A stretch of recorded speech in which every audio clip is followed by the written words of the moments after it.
చూసిన నేను పెద్ద మూవీ చూసిన. నాకు సినిమా పరంగా అర్థం కాకపోయినా స్టోరీ పరంగా అర్థమైంది అనమాట. నాకు ఆయన రామ్ చరణ్ కొంతమంది ఇప్పుడున్న యూత్కి ఏంటంటే ఎక్కువగా పాటలు, ప్రేమ, లవ్ అవి చూస్తున్నారు. స్టోరీ పరంగా ఆట పరంగా చాలా బాగుంది. ఒక ఊరికి రవాణా, ఇప్పుడు జగద్బాబు ఎందుకు చచ్చిపోయిండు, దేని గురించి పోరాడండి 30 ఏళ్ళగా? ఊరికి కొండ కింద ఉండే ఊరికి గుర్తింపు లేదు, రవాణా సౌకర్యం లేదు. ఒక వ్యక్తికి బిడ్డ పుట్టినా కూడా 2 రోజులు అవి బిడ్డ పుట్టినా కూడా ఆ వ్యక్తికి తెలియకుండా పోయింది. దాని గురించి అని చెబుతాడు కదా. అటనే ఇప్పుడు మన ప్రభుత్వం వారు తెలియకుండా ఎన్నో ఊళ్ళు ఉన్నాయి. ఈ సినిమా పరంగా మెసేజ్ ఇచ్చింది అనుకోవచ్చు కదా. ఇప్పుడు నిజ జీవితంలో కూడా పవన్ కళ్యాణ్ అన్న కూడా చేసి చూపించింది కదా.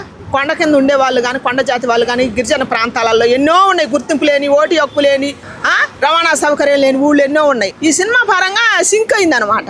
పెద్దవాళ్ళకి అర్థమైంది, ఇది పిల్లలకి. వాళ్ళకి అనుకున్నది రాలేదని అదే చెప్పటల్లా ఇడిచేసుకొని సగం ఆఫ్ బట్టలు కట్టుకొని ఉన్నాయి లేనట్టుగా లేని ఉన్నట్టుగా చూపిస్తే సంకలు ఎగరేసుకొని 100 రూపాయలు కాజేసుకొని పోతారు. మరి ఇప్పుడు అది లేదు కదా. మరి హీరోయిన్ అట్నే చూపించారు. నిజంగా అసలు ఇంతమంది తెలుగు హీరోయిన్లు ఉండగా మరి అసలు ఆమెనే ఎందుకు తీసుకొస్తాను? తీసుకొచ్చి కూడా ఆమె ఒక 5 నిమిషాలు కూడా పెట్టడం లేదు.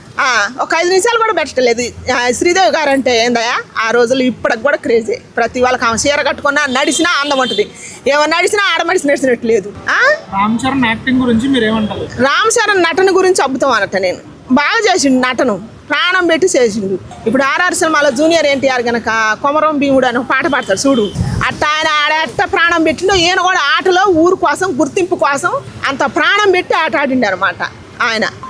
ఒక వ్యక్తిగా అంటే మాకు అర్థం, నాకు అట్ట అర్థమైంది. చదువులేని దానికే నాకు అట్ట అర్థమైంది. మరి చదువు ఉండాలి, అర్థం చేసుకోవాలి కదా. పెద్ద గురించి చెప్పాలంటే ఒక మాటలో ఏం చెప్తారు? ఒక్క మాటలో చెప్పాలంటే పెద్ద గురించి ఈ తరం పిల్లలకి, యువతకి నేను చెబుతున్నా, ఆటలు ఇప్పుడు కనుమరుగైపోతున్నాయి. ఒక క్రికెట్ ఒకటే గుర్తుంటుంది, కుస్తీ పోటీలు కానీ, రన్నింగ్ పోటీలు కానీ గుర్తుంటున్నాయా? కొన్ని ఉంటలేదు. ఒక ఇంటి కోసమే త్యాగం చేయలేకపోతున్నారు. ఒక వ్యక్తి ఊరి కోసం త్యాగం చేస్తే ఎట్టుంటది?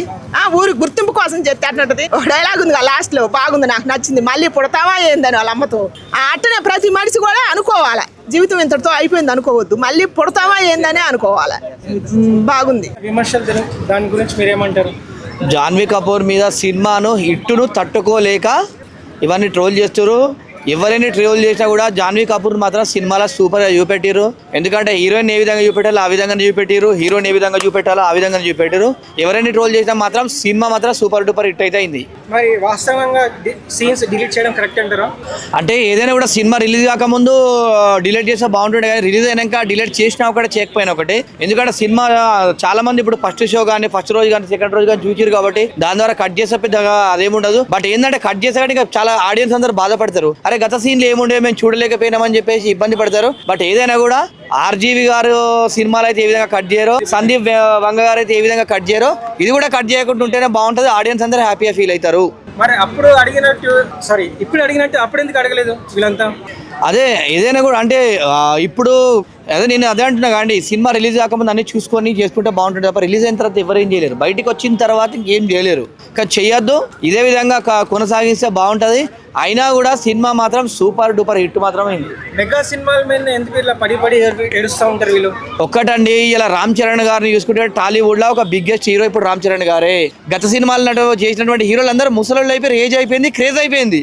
ఇలా అన్ని విధాలుగా సక్సెస్ఫుల్గా ఉన్నటువంటి ఎవరైతే యాక్టర్ ఉన్నారో రామ్ చరణ్ గారు ఒక్కరే. ఇప్పుడు బాడీ ఫిజిక్ కానీ అన్ని ప్రతిదీ కూడా రామ్ చరణ్ గారు హీరోలా కనిపిస్తున్నాడు కాబట్టి కావాలని చెప్పి ట్రోల్ చేస్తున్నారు. ఎందుకంటే హీరోలు అందరూ చూసాం కదా, ఇప్పుడు ఉన్నటువంటి టాప్ హీరోలు అందరూ కూడా అయిపోయింది క్రేజ్, కావాలనుకొని ట్రోల్ చేస్తున్నారు. ఏదైనా కూడా ఇప్పుడు ఈ సినిమా మాత్రం సూపర్ గా ఉండడం జరిగింది. రామ్ చరణ్ గారు మాత్రం సూపర్.